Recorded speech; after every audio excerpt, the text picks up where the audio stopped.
Hi everyone, my name's Kalthoff and welcome to a Stamping to Share video.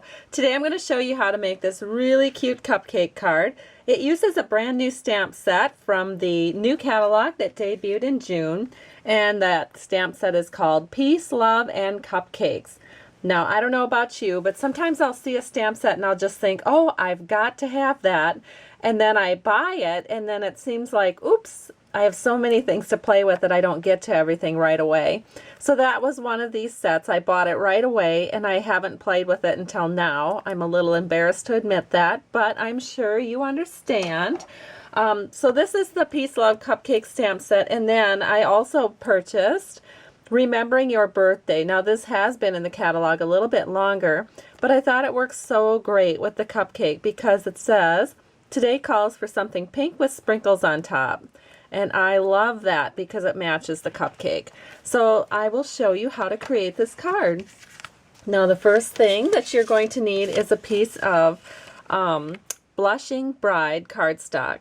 This is cut at 4 1/4 by 11 inches and scored at 5 1/2. So you can see what it looks like when it's full out. And then of course folded along the score line, it becomes a regular size card. And then on the inside I have gone ahead and I've stamped Happy Birthday from Remembering Your Birthday. And now this is the panel that we're going to work with, and there's really not much to this card. You're going to be amazed how quickly this goes together. The next thing that you will need is a 4-inch square of Wisteria Wonder paper, which I have taken to the Big Shot machine and I've run it through with the large polka dot folder. Love this folder. It puts some really gorgeous large polka dots onto your paper. And then we are going to use some Blushing Bride. See how beautifully that matches the paper? We're going to use some Blushing Bride grosgrain ribbon. And I have, because I know you know how to do this, I just like to tape that around. So I have a panel that's already taped around and it looks just like this. You can see that it's just cut to fit this 4-inch panel and then taped with Scotch tape on the back. So what we're going to do is we're just going to glue this onto our card. So I have some multi-purpose liquid glue and we're just going to make a line all the way around the panel, and then we're going to glue it so that it fits up into the left edge corner of the card.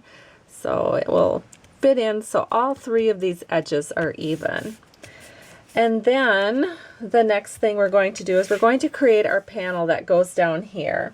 And what you'll want to do is just grab a piece of Whisper White paper, and that's just a piece of scrap, and then you're going to take the sentiment from Remembering Your Birthday and we're going to stamp this onto our scrap. And this is the one that says, "Today calls for something pink with sprinkles on top." Then we're going to use the Chalk Talk framelits. And the Chalk Talk framelits look like this, and as you can see there's one missing. That's because I've already gone ahead and ran that through the Big Shot machine with this particular framelit. And then to jazz that up and add a little bit of pink to this, I'm going to use a strawberry slush marker, and see if I can do this here. I'm just going to underline pink and sprinkles with the fine end of that marker.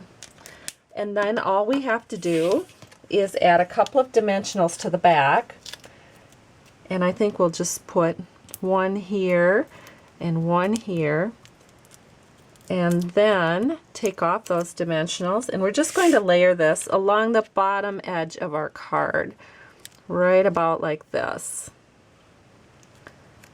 There we go.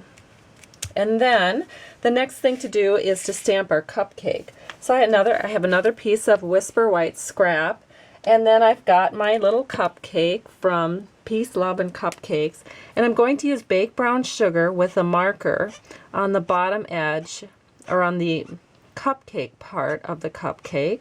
And then for the icing on the cupcake, I'm going to use a Blushing Bride marker, and I'm just putting that Blushing Bride all over the cupcake. And then all we have to do is flip that over, stamp it down, and it's perfect. Love that. We are going to then punch that out with a 1 3/4 inch circle punch. If I can get it all lined up in here.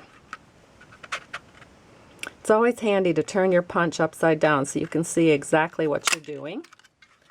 There we go. I think that looks good.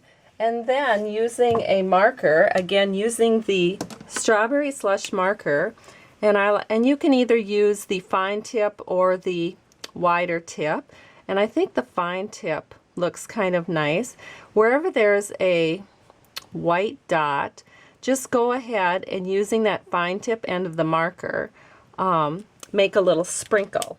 And I have gone ahead and done that, and it looks just like this when it's completed. And then what you're going to do is you are going to put that onto a Wisteria Wonder 2-inch circle. Now the 2-inch circle is something new in this 2014-15 catalog, and I really like the size because it's perfect for layering behind your 1 3/4 inch circle punch. And then of course it's nice to layer this right on top of the 2.5 inch circle punch. So I'm going to take the 2.5 inch circle punch, and that's cut with the Blushing Bride, and we're just going to set this right here. There we go. I think we got it good. And then I'm going to use some multi-purpose liquid glue on the back of this cupcake and set that right in like that.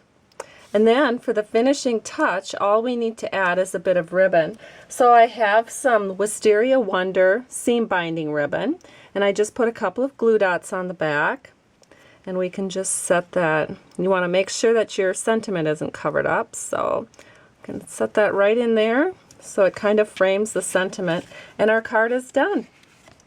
Hope you've enjoyed this tutorial. Have a great day, and thanks so much for stopping by Stamping to Share. I truly appreciate you. Bye-bye.